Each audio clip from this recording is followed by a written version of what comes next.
नमस्ते। थर्ड आई में आपका स्वागत है। आप सबको होली की बहुत-बहुत शुभकामनाएँ। आज मैं दक्षिण में ही हूँ। होली का जैसा जितने उल्लास और जितना एक-दूसरे पे रंग डालना उत्तर भारत में होता है, उस तरह का उत्साह यहाँ नहीं रहता है। यहाँ पता भी नहीं लग रहा है बाहर की कहीं होली है। आपस में एक-दूसरे को हम लोगों ने टीका-वीका लगा लिया और वही मान लिया होली का पर्व मन गया। आज चूँकि होली है और कुछ चीज़ें होली की स्पिरिट में होली में एक हम सब लोग जो उत्तर भारत में रहते हैं, एक एक टर्म बोला जाता है कि बुरा ना मानो होली।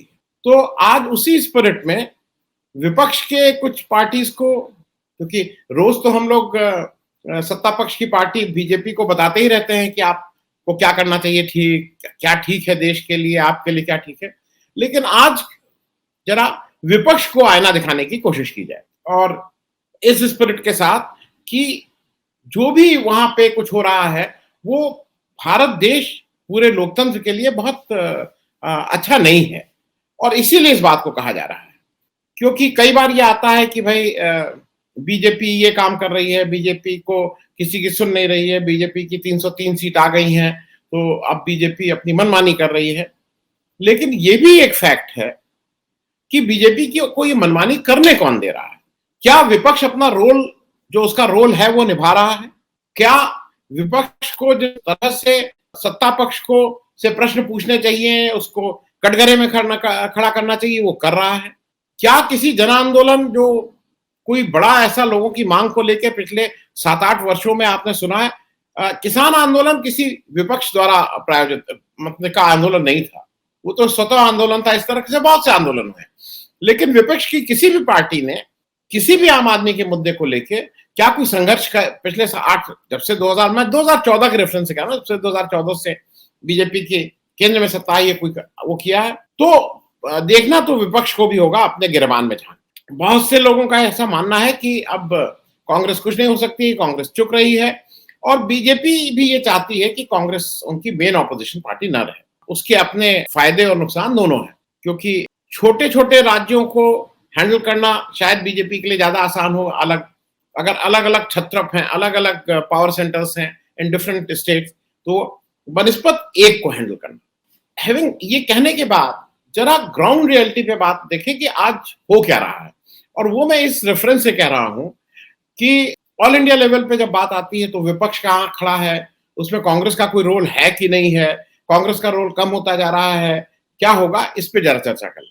मैं कांग्रेस के में क्या-क्या गलती हो रही है और कहां हो रही है, उस पे आने से पहले कुछ एक थोड़ी फिगर्स आपके साथ शेयर कर लूं। ऐसा है कि एक मेरे मित्र हैं अजय प्रकाश। अजय प्रकाश जी का हर बुधवार को एक शो वो करते हैं कि डेटा क्या कहता है।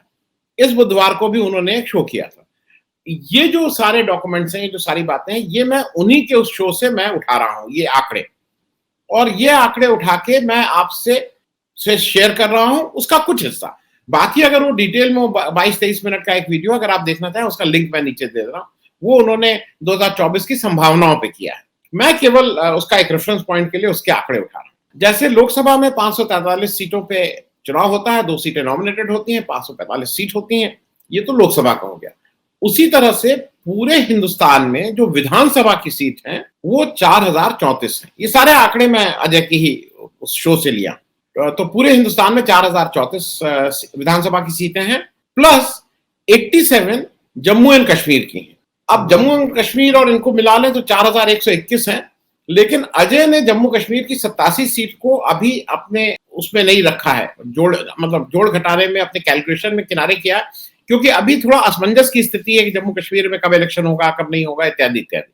तो सारा कैलकुलेशन है, सारी बातचीत हम लोग 4034 पे करेंगे माइनस जम्मू कश्मीर की सीट।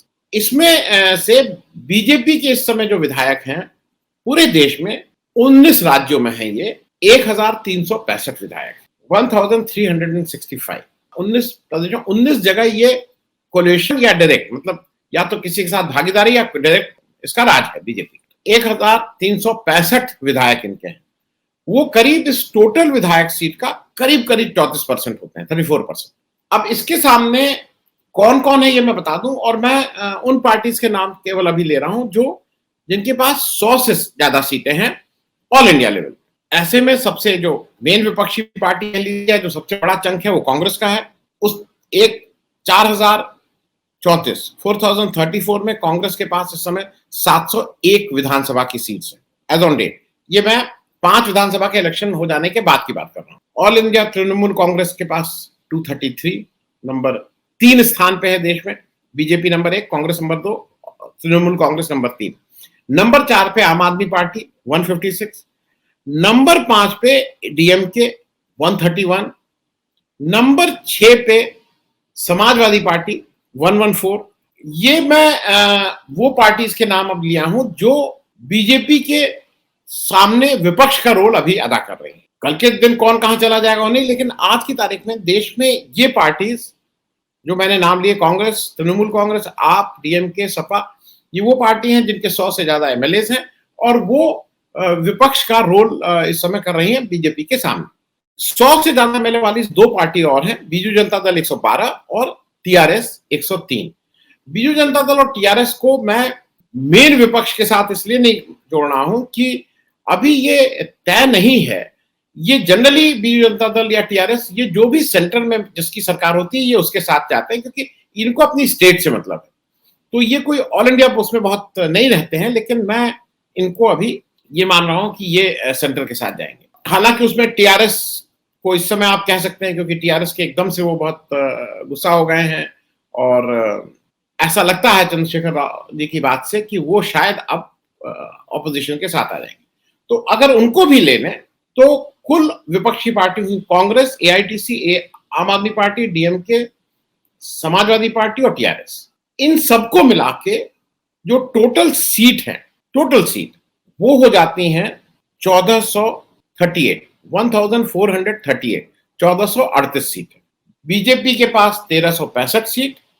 इन जो प्रमुख 6 पार्टीज हैं जो विपक्ष के रोल में इस समय दिखाई दे रही हैं, उनके पास 1438 सीट्स। ये फिगर मैं आपको इसलिए बता रहा हूं कि ये फिगर बीजेपी का जो रूलिंग कॉम्पोजिशन है उसके अगेंस्ट ये फिगर बिल्कुल ठीक से आपको ज्यादा, मतलब 19-20 है, जैसे 20 का ये 21 है, वो 1365 है, ये 1438 है।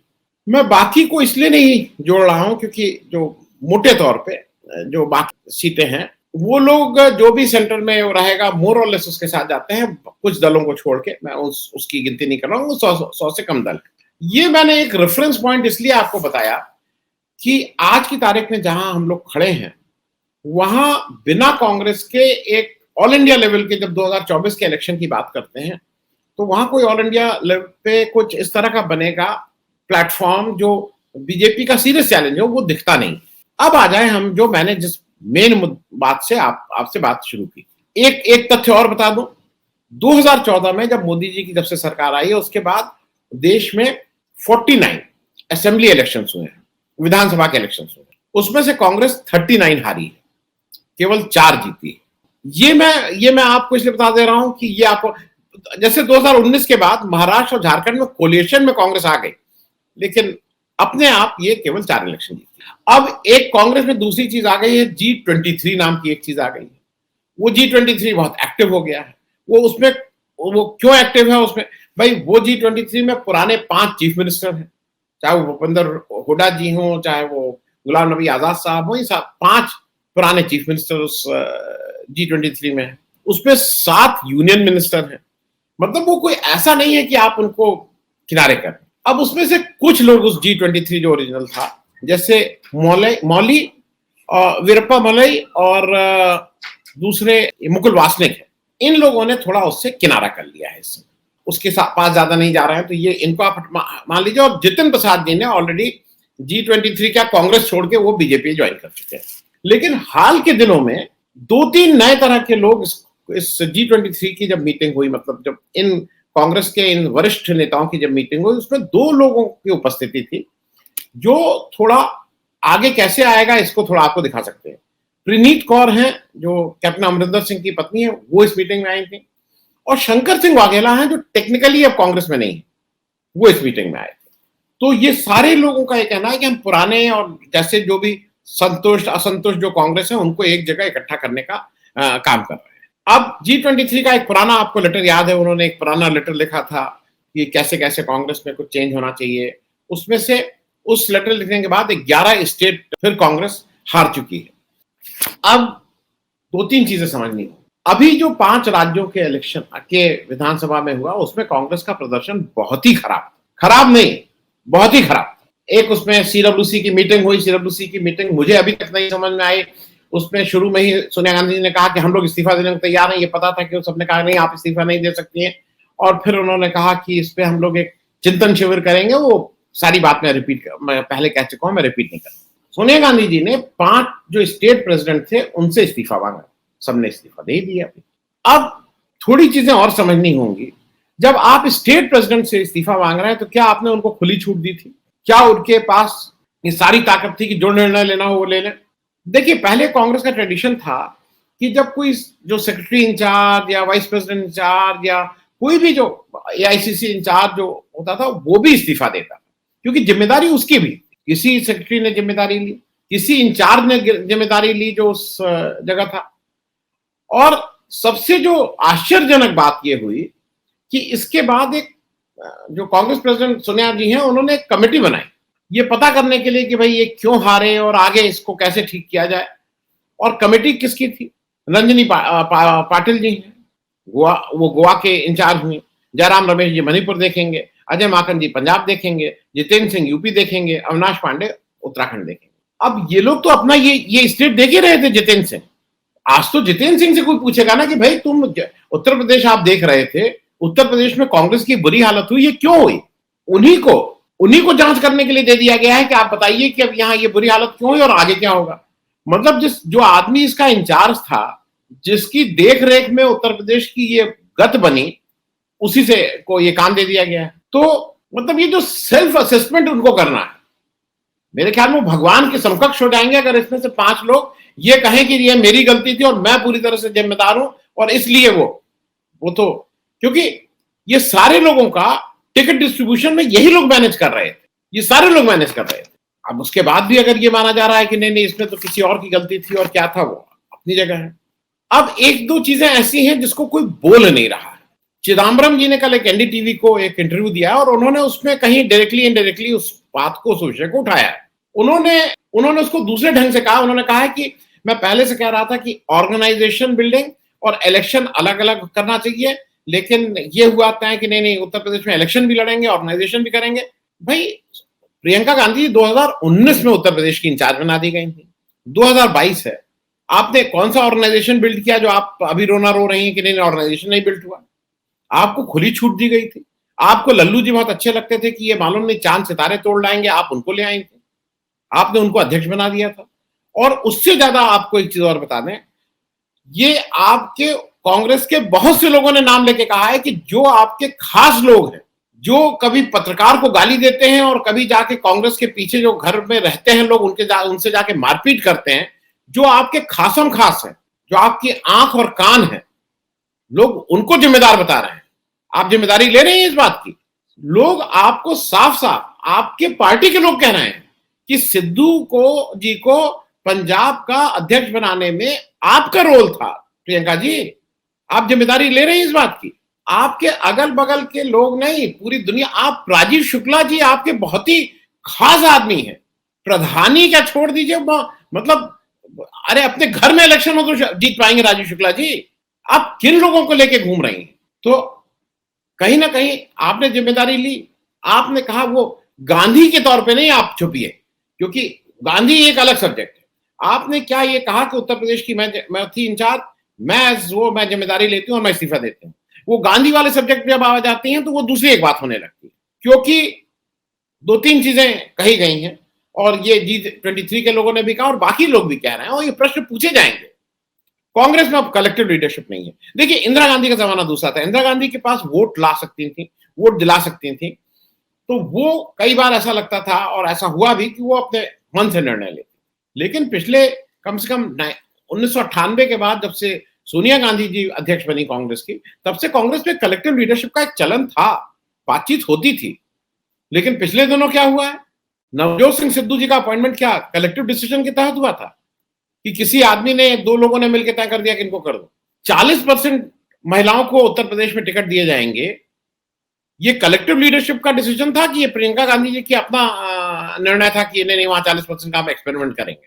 तो अगर आप इंडिविजुअली डिसीजन ले रही हैं तो प्लीज उस डिसीजन को के साथ खड़े होइए और कहिए कि मुझसे गलती हुई है। ये बात मैं इसलिए कह रहा हूं कि जैसे पंजाब में मैं आप लोगों ने हरीश रावत जी को इंचार्ज बना दिया था, उनके अपने प्रदेश में इलेक्शन था, उनको वो इलेक्शन लीड करना था। कम से कम 2 महीना हरीश रावत रोज पंजाब की समस्या पे जूझ रहे थे। आपको नहीं लग रहा है कि ये कहीं ना कहीं गलती हो रही थी आपसे? क्योंकि जिसने भी सिद्धू जी को वहां का अध्यक्ष बनाया, सब लोग कह रहे हैं सिद्धू की वजह से इलेक्शन हार गए। किसने बनाया था अध्यक्ष? वो जिम्मेदार नहीं है भाई, उसकी जिम्मेदारी नहीं है। ये बात मैं इसलिए कह रहा हूं कि बात अहम है, कोई इसको पूछना कभी ना कभी पूछना ही होगा। देखिए कांग्रेस का कुछ चीजें कहते हैं, ये G23 वाले भी मानते हैं, सब कहते हैं, ये सबको पता है कि कांग्रेस में अगर गांधी परिवार का कोई व्यक्ति इस समय हेल्म ऑफ अफेयर जिसको कहते हैं नहीं रहेगा तो वो शायद पार्टी उतने एक एक कोहेसिव रूप में नहीं चलेगी। ये कांग्रेस के लोग भी मानते हैं। कांग्रेस के वो सबसे बड़ा जो उसके अगेंस्ट वो भी मानता है। कांग्रेस 1998 में सोनिया गांधी आई थी, 2017 तक तो पार्टी में कोई दिक्कत नहीं हुई थी। 1998 से 2017 तक पार्टी ने 10 वर्ष प्रधानमंत्री मतलब सेंटर में राज किया, कई स्टेट में रही पार्टी।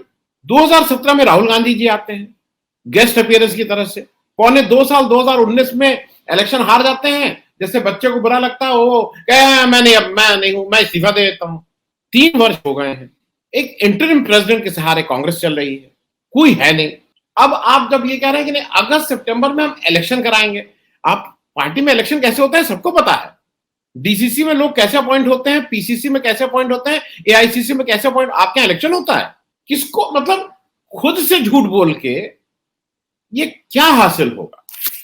तो मुझे ऐसा लगता है कि सबसे ज्यादा जरूरी इस होली में रंग खेलिए, गुजिया खाइए और अपने से पूछिए, कांग्रेस के सारे लोगों से मैं कह रहा हूं, और खास करके वो लोग जो इस समय नेतृत्व दे रहे हैं कांग्रेस को, कि कांग्रेस की जो भी गत है आपकी वजह से है। उसका एक ही चीज है, कांग्रेस लैक्स लीडरशिप। आज उसकी क्राइसिस ऑफ लीडरशिप है। आपके सबसे अगस्त सितंबर में पता नहीं है किसी को भी कि कौन फिर से अध्यक्ष चुना जाएगा। तो इतना ये सब इतना जिसको कहते हैं ना इतना नाटक क्यों? जब पता है कि कौन लीडर चुना जाएगा, कौन प्रेसिडेंट बनेगा, तो इतना लंबा कि वो प्रेसिडेंट होगा, इलेक्शन होने जा रहा है, ये करेंगे वो करेंगे, काहे के लिए? तो मुझे ऐसा लगता है कि जितनी जल्दी आपको जिसको प्रेसिडेंट बनाना हो, अगस्त सितंबर तक का आप क्यों इंतजार कर रहे हैं? आप तुरंत इस पर निर्णय लीजिए, बातचीत करिए, जिसको अध्यक्ष बनाना हो बनाइए, क्योंकि 2024 का इलेक्शन वो है।